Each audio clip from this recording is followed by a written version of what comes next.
Hey everyone, welcome back to Elevator Pitch. My name is Joe Ennis, and today I am talking to Dirk van Velzen. Dirk is an incredible person with an amazing story. He was actually incarcerated for a series of commercial burglaries from 1999 to 2015. And Dirk realized that he had a lot of time on his hands, and he wanted to make the most of it. So he decided that he wanted to get his education. And so he turned to the Pell Grant, which is a grant that allows low-income individuals or sometimes people in prison get funding for an education. He quickly realized that it had actually been shut down prior to him being incarcerated, and so he wasn't able to use it. And so with a little bit of help from his dad, he was actually able to get his education and turn his life around. He actually got an education from Harvard. And now he's on a mission to make sure that those who are incarcerated that want to get an education and want to make the most of their time can make sure that they can do it without any issues when it comes to funding. So he started the Prison Scholar Fund. The Prison Scholar Fund is his organization to help different people who are incarcerated or in prison make sure that they can get the funding and education that they're looking for. They partner with different businesses to teach different things. Dirk actually talks about a new program that they're going to be offering in coding, which is really, really cool. And he also talks a lot about actually how, his work in actually bringing the Pell Grant back. The Pell Grant was recently passed again and will be coming back soon. So he talks a little bit about that and how you can get involved if you're interested, in volunteering and helping those, who have maybe had a tough life and need some help turning it around a little bit. Dirk is an incredible man with an incredible story. I really love talking to him. You're going to enjoy the episode.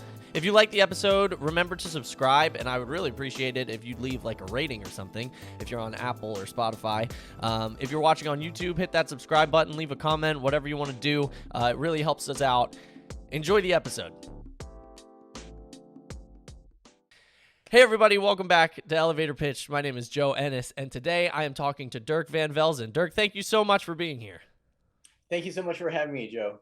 So, Dirk, tell the listeners a little bit about what you do. So I'm the CEO at the Prison Scholar Fund, and we help incarcerated students get an education and then also transition to society when they get released. Dirk, you have, a very interesting background. You sent me an article actually before, we started this interview, but while we were kind of planning it. Can you talk a little bit, before we go into more questions, a little bit about that? Sure. Yeah, I was really honored that the Seattle Times did this little article about me in the coding program that just came out last Monday. You can probably throw a link to it in your article here. Yeah, absolutely. But basically, I think the reason they were interested in talking to me is I kind of like, as you mentioned, I have an interesting backstory, and what we're doing right now is really cool. So the backstory was I was incarcerated from 1999 to 2015 for a series of commercial burglaries, and that just means breaking into businesses as opposed to people's houses. Not that that's better or worse. It's just what it was. And when I got to prison, I figured, hey, I got all this time on my hands. I'll just get the Pell Grant and go to school. And that's when I went to prison. This is around 2000. So once I got to prison, I found out the Pell Grant was taken away from prisoners back in 1994 during the war on crime. So it took me a couple of years to get my dad on board to pay for my education. And once he did, I was off and rolling. I got a couple of degrees from Penn State, and some other great things happened. But it's really that's the reason I started the Prison Scholar Fund is because a lot of people were in the same position as me, but they don't have the resources. They don't have a dad with a checkbook. Once that Pell Grant was taken away, about 350 college programs diminished to about 8. So unless you're really, really lucky, you're just sitting in prison, watching TV and doing push-ups. Yeah, that's awesome, though, that, you were able to take that initiative and, kind of turn things around. Congratulations, first off. Thank you. That's a big accomplishment. And the second part of that article is really cool is we just had a partnership with Coding Dojo, and they're based in Bellevue, Washington. And so formerly incarcerated people can get a free slot to their boot camp, and they just have to be system impacted. We're starting in Washington, even though that's a national boot camp. Eventually, we're going to bring the boot camp into prison. So, there's probably a small segment of prisoners that have the aptitude or interest in coding, but the ones that do can really make an impact. So we're really excited for this opportunity. And part of the article was actually showcasing our very first student in the program, and he's in it right now. So we're excited for how that plays out. That's amazing. So Dirk, you've kind of already spoken to this a little bit, but one of the first questions that we always ask our guests is, what are some of the biggest issues that you see in your field and how you're trying to, solve them? I mean, you've already talked to kind of the ways that, grants and things have been taken away from prisoners, but, speak a little bit more to kind of some of the issues that you're seeing that you're trying to solve. Yeah, and to put the Pell Grant in better context, for the people that don't know what that is, that's basically free federal financial aid for low-income Americans. So everyone that's low income gets it. It's not a zero-sum game. So a lot of times the criticism I get for prisoners getting the Pell Grant is people will say, "Oh, well, I have to pay for my son or daughter to go to school. Why should prisoners get a free education?" Well, actually, everyone that's low income gets a free education below a certain threshold. And the percentage of spending on prisoners was very, very small. It was less than 0.5%. So it wasn't a big part of the $34 billion Pell Grant budget. So that was one of the problems. And once that was taken away, we were a tiny voice that was, screaming in DC for many, many years. Well, many years being, I got out in 2015. In 2016, 2017, and 2018, I went to DC just to talk to legislators and the Congress people and, try to advocate for the Pell Grant coming back. And it finally did. It came back in one of the very first, the omnibus spending bills after COVID. They kind of tucked it in there. And so the Pell Grant is coming back. It'll be online in maybe end of 22 or 23. Congress moves slow. So whenever it comes back, it's on its way. So that kind of solved our problem because we were filling the gap for the Pell Grant funding. But it doesn't completely solve it because the Pell Grant might be good for $6 or $7 a year, whatever it is when they bring it back. Tuition at a good university could be $15,000 a year. And that's kind of the way we look at it is, imagine the prisoners are your son or daughter or your mom or dad. You don't want them to have like the worst education in the world. Maybe they're smart. Maybe they could go to a great university. That costs money. And that's a big focus of ours. So the students have, they have agency. They get to decide where they get to go. They get to follow their dreams. Maybe that's coding. Maybe it's a STEM education. Maybe it's liberal arts. Just like every other student in America, they just happen to be in prison. That's awesome. I bet you're ecstatic about, all of that information, right? All that news with it coming back and everything. I mean, I assume you guys worked extremely hard to get to this point. Well, yeah, it'd be nice to say that, we're the ones that made it happen. But like once you get to DC, you see how many people are pushing for it. It had bipartisan support. And it really makes sense. Whatever side of the aisle you're on, we all want safer communities. We want to spend less on the prison system. Other than the prison people probably don't like that so much, but that's okay. But the interesting thing is it kind of opens the door to a new problem. So that now that the Pell Grant is coming back, that kind of opens the floodgates of federal funding for educational programs that might not be so great. And that was kind of one of the problems when the Pell Grant was in existence the first time is you had some kind of crappy universities. Oh, I don't know if we can swear on here. Oh, no, go for it. Please. Yeah, so we had some universities that weren't so great. And that really made the Pell Grant system look bad. And that's kind of the problem. Like once the federal money comes back in, anyone can kind of move into the void. So maybe our new role is, in addition to filling the gap that remains, kind of being helping with technical guidance or education and somehow screening or I don't know who's going to approve the universities moving into the void, but somebody should be paying attention to it. Yeah, definitely. Dirk, what are some of, you kind of mentioned there's a lot of people, that were pushing for this, not just you guys, but do you find yourself as, one of the only organizations that's, trying to do this, when the government wasn't necessarily pushing, or are there other businesses kind of doing the same thing? And if so, what kind of sets you apart from, another business that maybe is trying to raise, awareness or funds for the same kind of grants? And then there are, like, as I mentioned, once the Pell Grant was taken away, there's a handful across America. You might have heard of the Bar to Prison Initiative. That's actually a really awesome program in New York I believe they're in New York, paired with Bard University. You have the Prisoner Entrepreneurship Program in Texas. You have the one in San Quentin is called the Prison University Project. And they have a really cool coding program too that we're kind of modeling a little bit. They partner with Chris Redlitz and they have a thing called the Last Mile. I think it has a couple different names, but they basically do the coding on the inside. And he's a big Wall Street guy, so he just has massive influence. I think he took a whole wing of the prison over to bring a coding program in. Wow. Super great program. But in a lot of these programs, I think our sweet spot is really the student agency. There's like the Bard Prison Initiative. That's a kind of a liberal arts education. And I'm not saying that's anything wrong with it. If, happen to be in prison and liberal arts is your thing, that's great. But maybe you want to do business, or maybe you want to do drug therapy or counseling. It'd be great if the students had more selection. I really don't have any criticism about the last mile. He's been doing that for a while, and I think he's expanding. So that's not up here. So we just kind of did something similar. And instead of us trying to teach it ourselves, we just partnered with a coding dojo, or a really great coding boot camp. So instead of us trying to recreate a great curriculum, we just bring the pros in, let them do it. Yeah. And then kind of our sweet spot there is just making the connections. And then maybe the other part that's hard there is, bringing these programs into the prison. Because as you can imagine, the people that run prisons are, they're risk averse and they're not always tech savvy. And then you try to match that with a technical program that's full of risk, or full of perceived risk. These are older folks, and they're afraid of everyone hacking everything.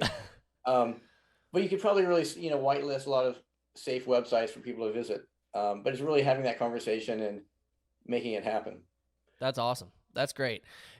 Dirk, why, a lot of people don't necessarily give a lot of thought to, or I don't think give a lot of thought to, education for prisoners and for people, in that, situation. Why is this something that, people should think about more and, realize that this is, something that we should all be trying to support when it comes to, education for prisoners that, maybe did wrong, but they want to turn their lives around. Why is this something that, people should care about?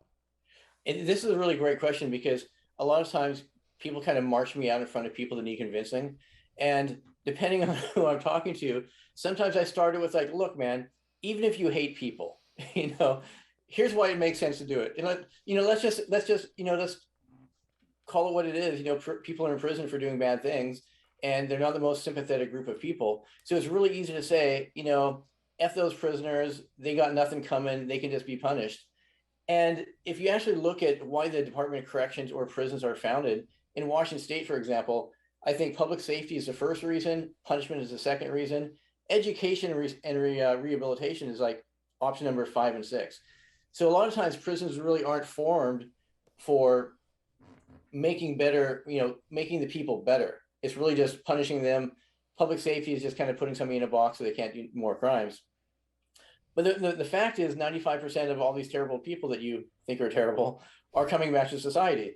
Mm-hmm. And, that's what I thought too before I went to prison. I had seen all the movies, Oz, all these scary things. And you get there and it's just a bunch of dudes like yourself who made mistakes, made some bad decisions, and they got a lot of time on their hands.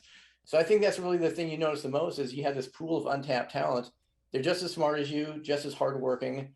They just happen to be in prison. So as I mentioned, the fact is 95% of them are coming back to society. They're going somewhere, and I don't want to do the fear factor, like they're coming to your neighborhood.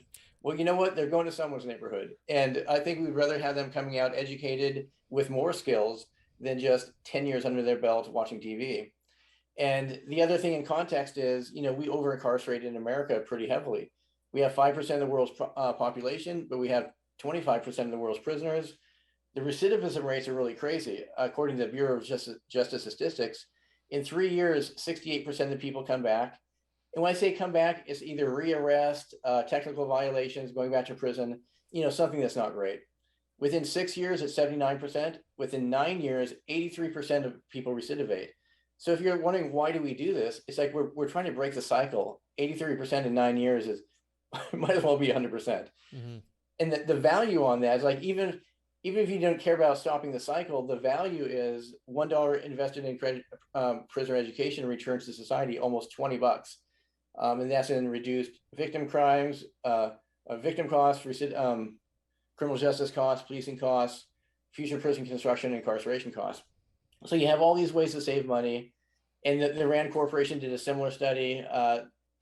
Then they showed the odds of recidivism drop by 43%, and the odds of getting a job increased by 13%.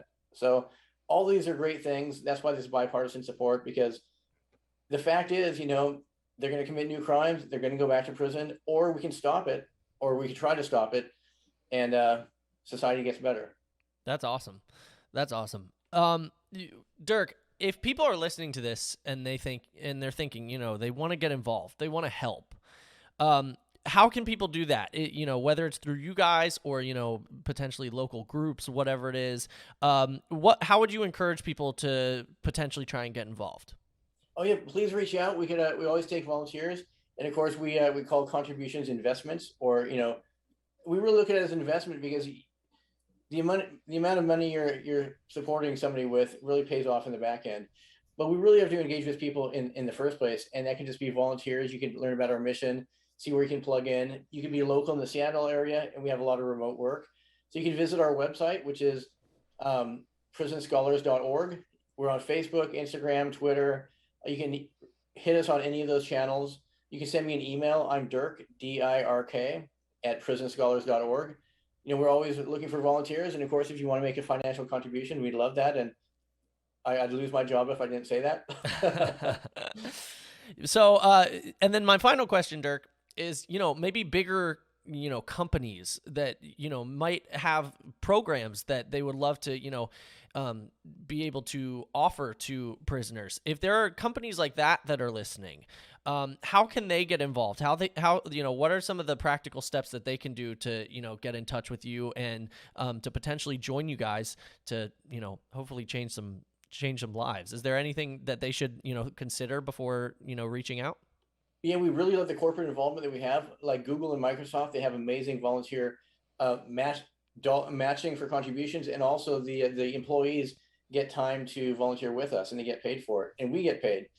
So, for example, if a Microsoft volunteer works with us, we get $25 per every hour they volunteer. So we love to have them volunteer. If you're another company, maybe you could be a startup, and if you're looking for interns or coding kind of people in your company, please reach out. In fact, one guy just reached out the other day from the Seattle Times article, and that's really the challenge we have. Is like, once we skill people up, we still have that second chance problem, which is hiring people with a record. And the funny story about that is the White House did a study years ago, and they interviewed a bunch of Americans, and it turns out 91% of Americans have admitted doing something that could have landed them in prison. But of course, they were either lucky, they didn't get caught, or what have you. So it's funny when a lot of employers have this, they screen somebody for a criminal record and they think they're protecting their workforce. It's like, you're only protecting your workforce from the people that got caught. Right. According to this data, 91% of your workforce have done something, So that is pretty funny. So even though that's funny, we're always looking for internships, and especially with the coding program. We don't know how much of a challenge it's going to be because we're brand new to this, but we really love to partner with some great companies who want some outstanding talent. That's awesome. And if you're ever looking for, a company that can teach prisoners how to create podcasts, reach out. I'm your guy. I would love to. Absolutely. I would love to figure out how to get involved with that. That would be great. You look like a pro. I can tell by the microphone. Well, dude, you got to make a good first impression, Yeah. But you also, logo just the right way so you can. Yeah. But I hope they give you the free microphone to do that. They didn't, but Road, if you're listening, reach out. Dirk, thank you so much. I'll give you. My cord's not long enough. I got a desktop one. Oh yeah. I bet it's a Yeti mic. Is it a Yeti? No, it's a Rode. Oh, okay. It's a Rode. I'll unplug it. Oh, okay. That's great. I hate Yeti mics. No offense, Yeti. Sponsor me, but I'm not a big fan of those like Rode Yeti or the Yeti like mics that everyone has. Anyways, that's a different conversation. Dirk, thank you so much for being a guest today. Is there anything else that you want to say before we close here? How can people get in touch with you? You already said that a little bit, but you have the floor. Feel free to promote whatever you want. Go for it. Yeah, thank you so much for your time. I really appreciate it. Shoot me, if the listeners want to get involved, shoot me an email, dirk@prisonscholars.org. You can visit our website. We're easy to contact there, which is just prisonscholars.org. Hit me on Facebook, Instagram, Twitter. Love to connect, share our stories. Maybe there's a way we can partner, get some volunteers, and just reach out. If you're in the Seattle area, let's grab a coffee. Coffees are so rare these days because of COVID, but we can do a 6-footer, whatever you're comfortable with. That's great. Thank you so much. And listeners, as always, all of the links that Dirk just mentioned will be in the description, as well as we'll throw that that article that you were just in as well, so people can get a little bit more information there. So make sure to check the description, check all that stuff. Get in touch with Dirk if you have any questions, just want to talk, want to get a coffee with him, or if potentially you want to get involved and volunteer. I'm sure he would love to talk to you. I know he would love to talk to you and see how you can get involved. Dirk, thank you so much again for coming on. Congratulations again, just in your life and what you've accomplished. It's truly incredible, very inspiring. Love the work that you're doing. Greatly appreciate you. Thank you. Thank you so much, Joe. Hey, I want to thank Dirk one more time for coming on. It was just an amazing episode. Remember to check out those links in the description.